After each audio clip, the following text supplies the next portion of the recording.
That's a lie. That's cap. No. Alright, so this is my review about Ghana. They say Ghana and Jamaica is pretty much the same.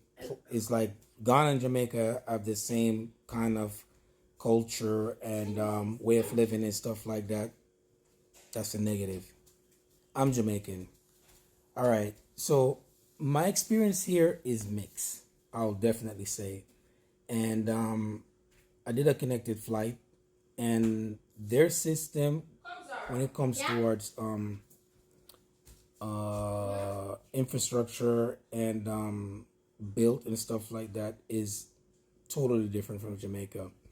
Jamaica is backwards when it comes to stuff, but Ghana is a little bit way more backwards than when it comes to certain things. Poverty here is real. Like, it's real. Like, when I say it's real, it's real. Jamaica is poor, but Ghana is even poorer.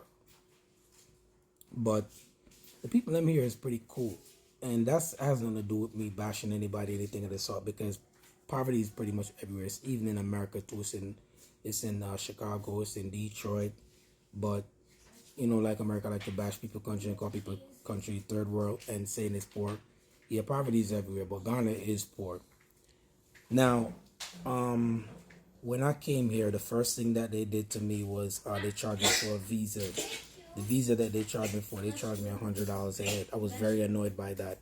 Then after they charged me for that, then they charged me for the vaccine. So in order for me not to take the vaccine, I had to hit one of the people I'm off at the front desk money for me not to pay whatever, right?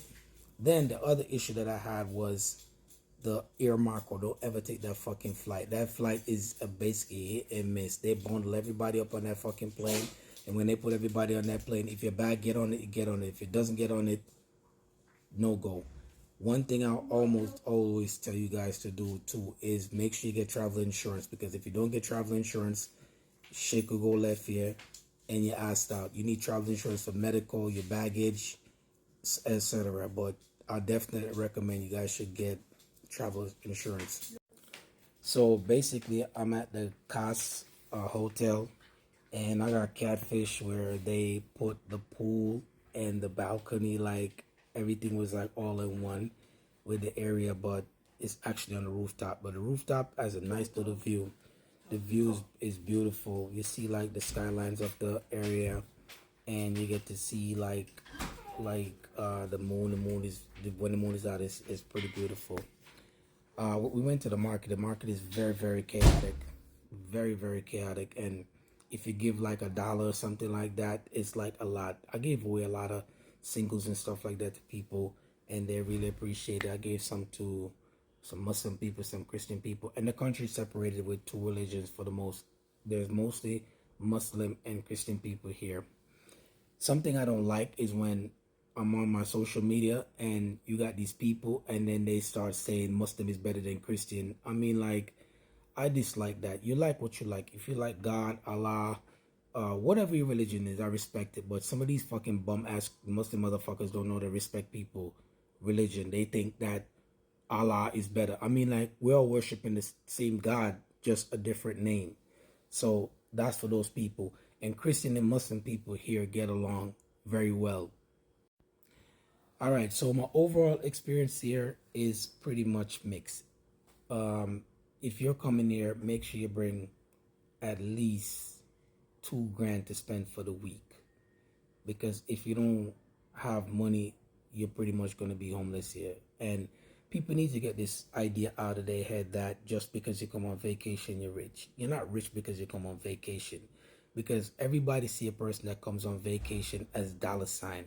I had a cab driver and I had to cut him off because he was charging me way more than, he was charging me pretty much New York prices in Ghana. But I let it go for a little bit because I was like, you know what? Let me see how long this guy's going to go until he decides he's going to let up off me. But this nigga just kept on pressing gas and he's running my pockets. I went to a restaurant yesterday called Bristol, and he was like, Ghana people don't eat from this restaurant, da da da da da da, because y'all guys can't afford it. Then he says to me, he's trying to insult me and say, if I was in this country, I would make it. Of course, I would make it, because how can you make it in an environment like this? And the other thing that I never liked about a lot of these churches, these people got the white Jesus up as their God. I had to tell this guy, did you read the Ten Commandments? The Ten Commandments says, thou shalt not have no other gods before me. You're worshiping a white man, the same person that fucked your country up, put your people in slavery, and keeping you guys into poverty. Another thing I want to address too, they say Ghana is poor. The reason why Ghana is poor is because them English people came here and they took billions of dollars of gold from the country. They took probably $1.5 billion worth of gold, and the Queen have it there in their country. That brought up their GDP, and it brought Ghana GDP down. You understand? So I would make it here because I want better for myself. There's a lot of panhandlers, a lot of people begging money, and when it comes to poverty here, it's just ramp, yo. It's just ramp. So the cab driver ripped me off, whatever. So I'm like, you know what? I tried to support my people. It didn't work. Now I'm just going to call a fucking Uber. I'm just going to support the machine.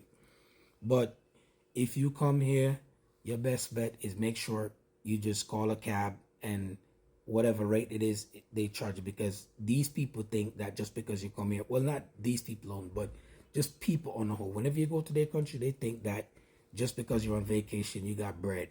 It's so ignorant and illiterate. Come here, take a regular cab, make sure you get traveler's insurance, make sure you get a good hotel. There's not much to do here in Accra. Accra is pretty much a city.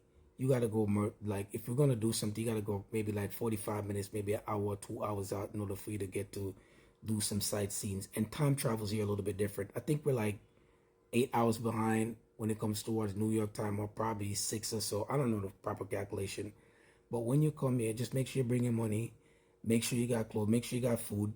And I would highly recommend get an Airbnb so you could cook and make your own foods and shit like that, just in case you don't like African food like that. I do both. I like a little bit of African food, not too much of it, but I make sure I'll cook and I bring my own stuff.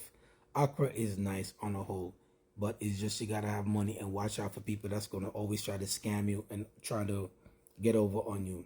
The other day, last night I went to Bristol. I left my card in there. The kid brought it back to me. I gave him a tip. I brought like $100 worth of single. Anybody I felt like they needed money, I don't give people that got work money. I give people that don't have no work money. Like if I see somebody in the street and they're asking for money, I'll give it to them. Before I leave, I'm gonna give away all of my daughter's clothes, because it's pretty much winter when I go back, and she's gonna grow them shits out. So I'm just gonna give them shits to random people. When I went to the market, I was just giving away fucking money, singles to everybody, and they like that because that's just me. But come to Accra, you might like it after all.